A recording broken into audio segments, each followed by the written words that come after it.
GVMS 8th graders. I am Mrs. Pashardis, the 8th grade counselor for students with the last names beginning with the letter A through the letter R in the alphabet.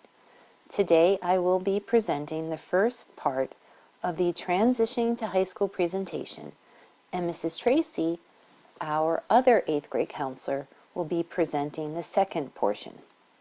Prince William County has numerous options for high school students to pursue for themselves. So today we will be discussing those options along with course credit information. I know it is an exciting time for all of you, and we all share in that excitement. So let's begin. Get to know your professional school counselor.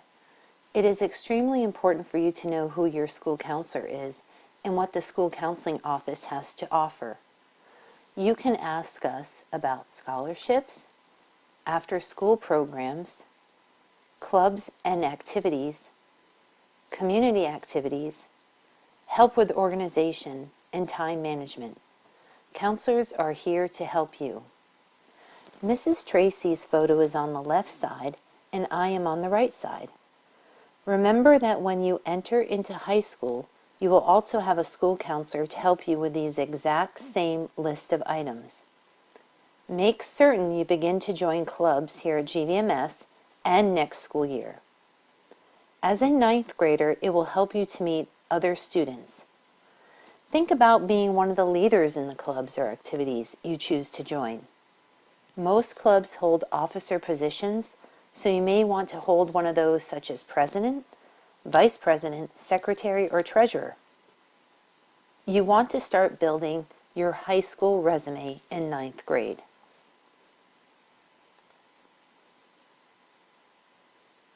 Resources. Here we have a list of available resources to enhance your success. What are they? Well, there's your student agenda, parent view and student view, your Canvas account, after-school tutoring, parents and guardians, teachers, and counselors. These are all resources. Make certain you have the GVMS counseling course in your Canvas account. I have created an entire module entitled High School Information. That module gets updated frequently with new dates and links. It is important that you keep with some type of calendar or agenda to keep track of your assignments and test dates. Remember to continue to check your student view account and advocate for yourself. That means speak up when you have to have a question answered or you need clarification. Canvas is the place for you to locate your assignments and submit them. PM Hawk Time and teacher office hours are available for all students, so please take advantage of those sessions. We're all here to help you, but we cannot read your minds, so we need to know how best to assist you all. On to graduation requirements. The state of Virginia offers 2 types of diplomas for general education students. We have the Standard Diploma and the Advanced Studies Diploma. On the next few slides, we're going to talk in depth about these 2 types of diplomas. But note, you will receive a standard unit course credit, which will be 1 course credit when you pass a class. The credit is considered verified when you pass the end of the course Standards of Learning test, the SOL. Students with disabilities may be eligible to receive an Applied Studies diploma. Standard Diploma. In the left column, you can see that there is a list of courses that a student will need to graduate. Notice that the standards credits total is 22 for the Standard Diploma. But most students end up with more than 22, but this is the minimum that you need to graduate. Here we have English. You will need 4 credits. And notice on the right side, this column here to the right, it says verified credits. You only need 2 verified credits for your English classes. That means you only need to pass 2 of the SOLs out of the 4. Math, you need 3 credits, and you only need 1 verified credit. Science, you need 3 course credits. That's 3 different science classes and 1 verified credit. Social studies, 3 course credits and 1 verified.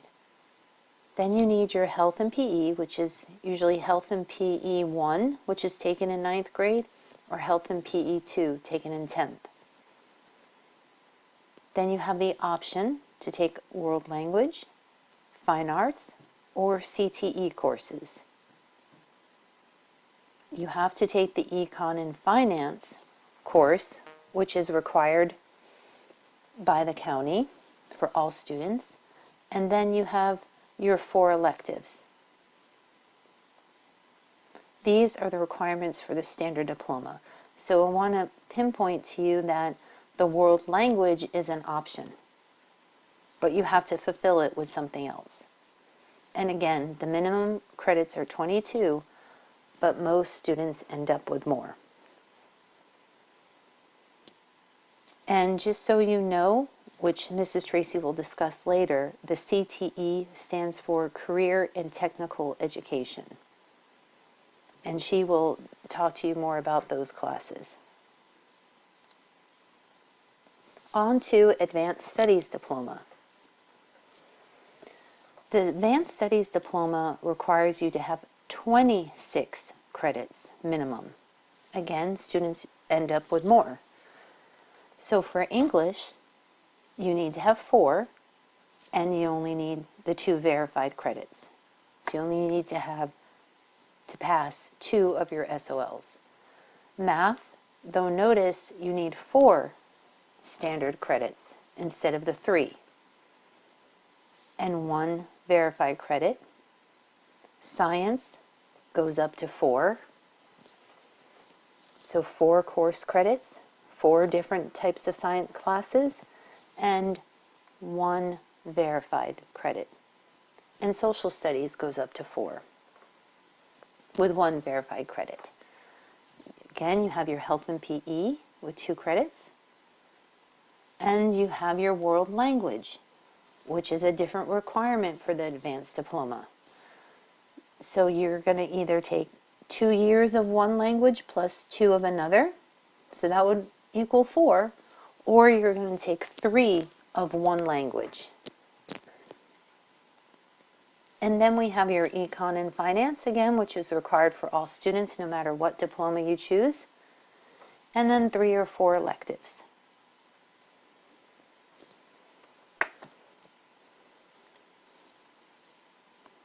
Standards of Learning Tests. Notice here that both diplomas have the exact same verified credit requirements for all the core classes. This is very easy to remember.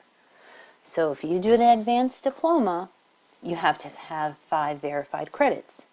If you do the standard, you have to have 5 verified credits. So both are exactly the same. That means you have to pass 5 of those specific SOLs for each of those core classes that are listed.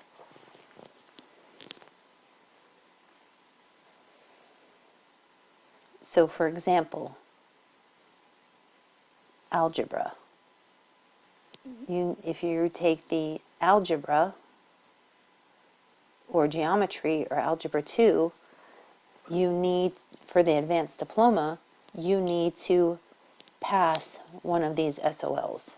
Same for the standard diploma.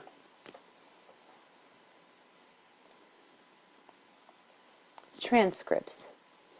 What are transcripts?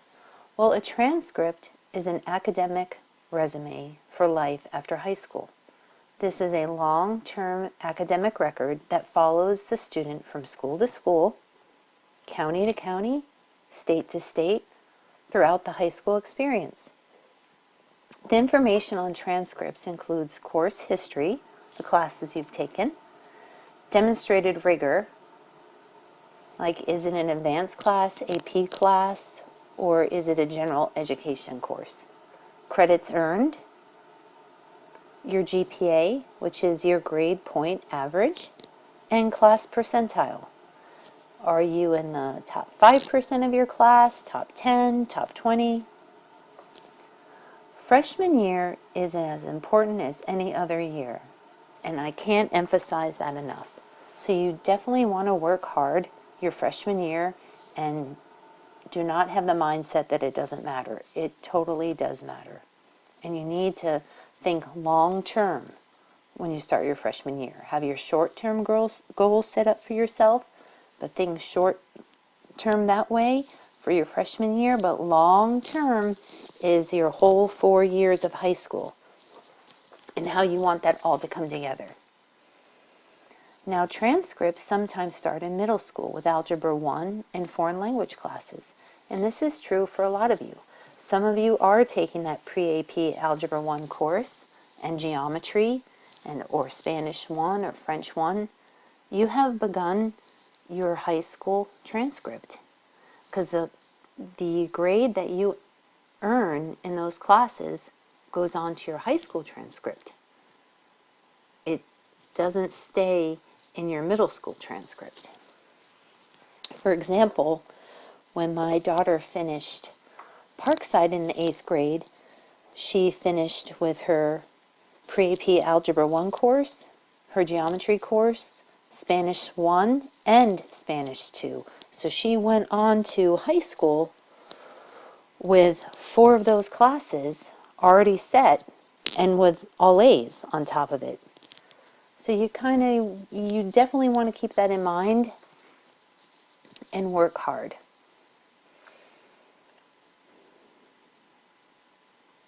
Promotion requirements. Promotion means moving on to the next level. For each grade advancement, students need to complete certain requirements. In order to enter 9th grade, successful completion of 8th grade has to take place. When you enter 10th grade, you have to have 5 credits, 3 of which must be in required courses for graduation. Entering 11th grade, you have to have 11 credits, 6 of which must be in required courses for graduation.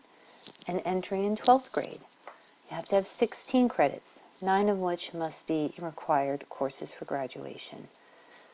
Now, this is a lot of information here for you to remember, and I don't want you to stress over that because, like I said earlier, you're going to have school counselors to help you in high school. And your school counselor is going to go over your course credit requirements for graduation. And they keep you in check. They go over things to make sure that you're all lined up and on the right track for graduation. My daughter, being a senior in high school this year, she just had her school counselor meeting, and he went over her courses and to make sure, hey, she's all set for graduation and not to worry. Okay, so there'll be plenty of people to help you and guide you. Okay, so the next portion is going to be on our high school specialty programs that the county offers, and Mrs. Tracy is going to present that part to you. Okay, thank you so much.